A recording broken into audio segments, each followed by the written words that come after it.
Amen? Amen. Let's look at the word in. Now, I really had to focus on in because it didn't say by, it didn't say after childbearing, when childbearing's done. It's saying in. And it's saying that you will be preserved in childbearing. Okay, so it's saying you are in something, which means it is a constant process that you're going through. Just like childbearing. After you have your baby, you don't push it to the side and they raise themselves. It is a constant process. So Paul is saying in childbearing. Now let's look at childbearing. It says relating to the process of conceiving, being pregnant with, giving birth, giving life. Okay, Sister Mother, why are we still focusing on in childbearing? Women, I just want to say we have an advantage. That's why I'm telling you, a mother's call is very high. It's better than you owning your own business. It's better than you being in a tax standard at a company. Your mother's call is high to God. He's using us to raise up children that's going to serve Him. So it's very important. Let's look at the process. The reason why I want to break down childbearing. Because in childbearing, we know we go through childbearing naturally. And it is a miracle how God would create babies and we carry them. It's a miracle. And the thing is, women, that the reason why I say we have this advantage is because we can actually experience this in the natural. Well, why is that so important? Because it can help us in our spiritual walk. What do you mean, Sister Coleman? The process of childbearing can help us spiritually. Because mothers birth naturally. We birth our child, the children we got out here today. And guess what? We got to birth spiritually. Amen? It says women have a great advantage because we do experience this in the natural. What is spiritual birth?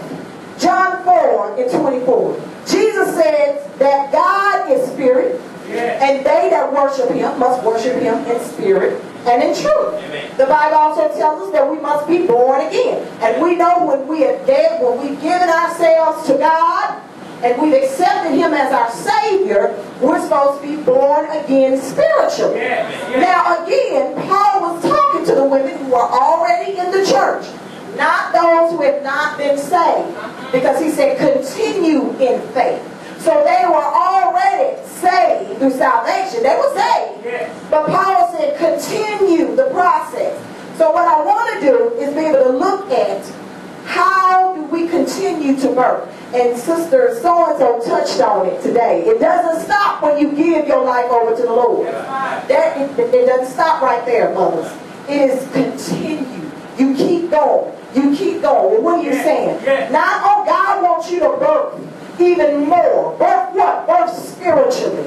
Because it'll help you when you're raising your children in the natural. God don't want us just to stop there. It's more that He wants to birth through us. Maybe He wants you to come up a little higher. So guess what? You got to birth that thing too. And the way that we can look at it, childbearing in the natural, it can help us in the spiritual. It says spiritual birth might take place while a believer evolves over a time period. So we continue to grow. So you get one step. You don't stop there. God's happy for you to come on up a little bit more higher. So guess what? He want to birth something else to you. You don't stop there. God said, I need for you to come on up higher. Because the closer you get to Him, the closer, the more you're becoming clean spiritually. So you get one thing right, God said, I need for you to work on something else. And what I'm going to talk about is how can we look at the way that we went through childbearing, in childbearing. And most of us, we may have had our children, but guess what? We still in it. Because they don't grow up. Oh my gosh. The pastor talked on that. Some are 45 years old. Mothers, we still constantly have to deal with them, help them, teach them, show them the word. So Paul is saying, in child, it doesn't stop. All right, the first thing begin to look at childbearing. And the first thing before childbearing can even start, before whether it's naturally or spiritually, it has to be a conscious decision for you to give yourself up.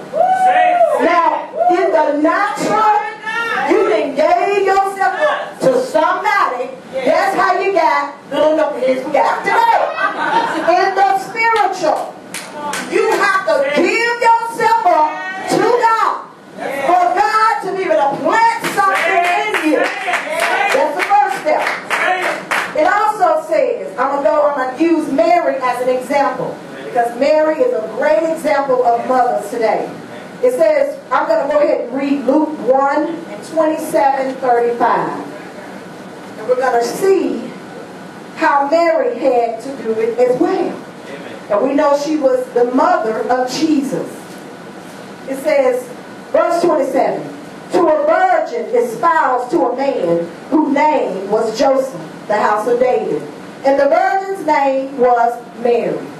And the angel came in unto her and said, Hail, thou art highly favored. The Lord is with thee. Blessed art thou among women. Well, at first I looked at it, I said, well, she's favored. So she has favoritism of God, which means she does have a connection with God. Okay, she got a relationship. It says, and when she saw him, she was troubled at his saying, and cast in her mind what manner of salutation should this should be. And the angel said unto her, Fear not, Mary, for thou hast found favor with God. And behold, thou shalt conceive in thy womb, and bring forth a son, and shall call his name Jesus. He shall be great, and shall be called the Son of the Highest. The Lord God shall give unto him the throne of his father David. Now let's skip down to verse 38. It says, and Mary, after she heard this, now we know Mary was young, anywhere between the ages of 12 to 14, 13, something like that. She was a young woman. She was a virgin. But she asked, how shall this be? That was the first thing she asked the angel. First of all, she got a call. The angel came to her and said, you know what, you're going to bear a child. So she was like, well, how is this going to be? And so he said that you were going to be impregnated by the Holy Spirit. Okay? And let's see what her response was in 38. And Mary, she didn't say, what? She said, behold the handmaid of the Lord.